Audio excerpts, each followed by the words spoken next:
Hi, lovely Patreon and Substack supporters. As promised, here is a little private studio tour just for you of the new studio at Bix House. It's also known as the Garret. So we're going to start with the most important thing about this studio. It is the first time in a while that I've had a studio with a door. And this gives me a lot of privacy so that I can make videos without worrying about interruptions and noise and being overheard, because I tend to get a bit self-conscious when I'm yammering to a phone and people can hear me. So over here we've got some amazing shelves and we've got some sound up above there so that I can listen to some music. And we've got some shelves here. They're still quite empty, which is lovely, but they won't stay that way for long because there's plenty more stuff to come on there over the next couple of months. Here we've got part of the Oracle of Gender Designation piece. That is what I'm working on at the moment. It's going to go to Queer Spirit Festival in mid-August, so that is what I'm going to be working on for the next few weeks here to make sure it's all ready. This is the messy desk. I always try in a studio, if I can possibly, to have a messy desk and a clean desk, and it just means you can leave things drying and you can go and work on something without worrying about splodging paint all over it. But I do try and keep my messy desk clean if I can. That said, I've now got sewing going on the messy desk, so it's not a hard and fast rule. It's more a guideline than an actual code. But over here we have the clean desk, which is a gorgeous old writing desk style thing that Ziggy found for me many years ago, and I love that the green inlay matches the green floor in here. It just makes me very happy. Here we've got a little neurodivergent art club corner. I've got the Pomodoro timer that we use for our Get Shit Done sessions. I've got the journey spiral cards that I use for our Get Shit Done sessions. And then these little shelves are going to be for whatever. Nothing is that organised. I tend to find that I let organisation grow around me rather than go, I'm going to put everything here and here and here, and then I find it doesn't necessarily work. So I will kind of use it in a loose way. As you can see, stuff just sort of dumped. And then when I get to the beginning of the next sort of thing I'm working on, I will do a proper rearrange. These are the rainbow drawers of joy. I've got things like paint. It says watercolour and it's actually got gouache. We're just going to ignore that. Got various bits up here. Got a drawer of acrylics, got a drawer of inks.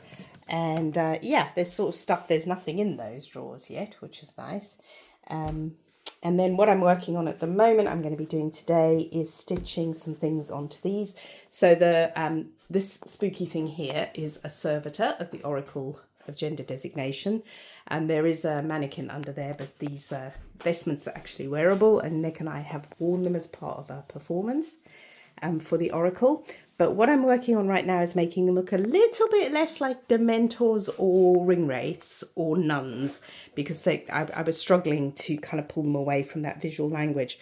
So what I've done is make these rusty kind of scarfy, shawly type things, and I'm stitching things like shells and keys, and down here I've got a rusty old key and hagstones. So that's what I'm doing today, is stitching bits onto these, and it's going to be, yeah, it's always nicer to have the idea than do the really arduous long stuff, but it's got to be done.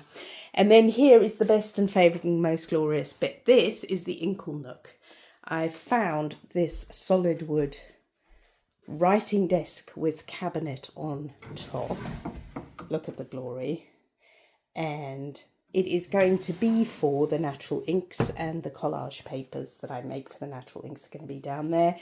And the writing desk used as a kind of postage station so that I can sell natural inks and collage packs a little bit more easily. It's all about making things easy for myself, otherwise I will not do them.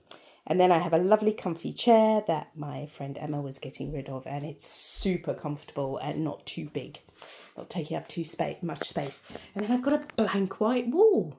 Oh my goodness, what's going to end up on there? So yeah, a lot of the space is being left a little bit intentionally not that organised, intentionally blank at the moment. Because I have a lot of decisions to make about how the studio is going to be used. My other studio, which I still have down at the Arches, kind of what the future of that is. And so I'm leaving it a little bit loose at the moment and seeing how it's going. And then when festival season is over, I will set aside a couple of days, and Nicola will probably come and help me, where we go, right, okay, this needs to go here, this needs to go here, this is working, this isn't working. And I find that's a really good way to not lock myself into a space being too rigid to start with. And that's the luxury I have with the studio, is that it's giving me more space, and I can see how it works, and I can relax into it and everything. So yeah, shout out to Bickers for letting me use this room in his house. It's very kind of him. And of course, a shout out to all of you who support me on Patreon and Substack and in other ways, buy me a coffee and so on, because your contributions cover the costs of running things like the Get Shit Done sessions, cover the Zoom fees, cover the various other little bits and pieces, running a mailing list and all of that, which all tends to add up. But also it's enabled me to, 25 quid for the Inkle Nook, and enabled me to furnish this space with what I needed. I do skip dive and free cycle a lot, because that's my ethos, but also my favorite price for something is free. But that said, there were a couple of things I did need to get, and your support enables that to happen. That enables me to create the space to buy the things I need without having to panic, without having to take it out of my living on budget. And I really appreciate it. So thank you very, very much. And I hope to be able to share a lot more from the studio and run more live stuff from the studio. The combination of privacy and reliable internet is, I think, going to make a real difference. So thanks a lot for watching, and thanks for all your support, and I will update you again soon.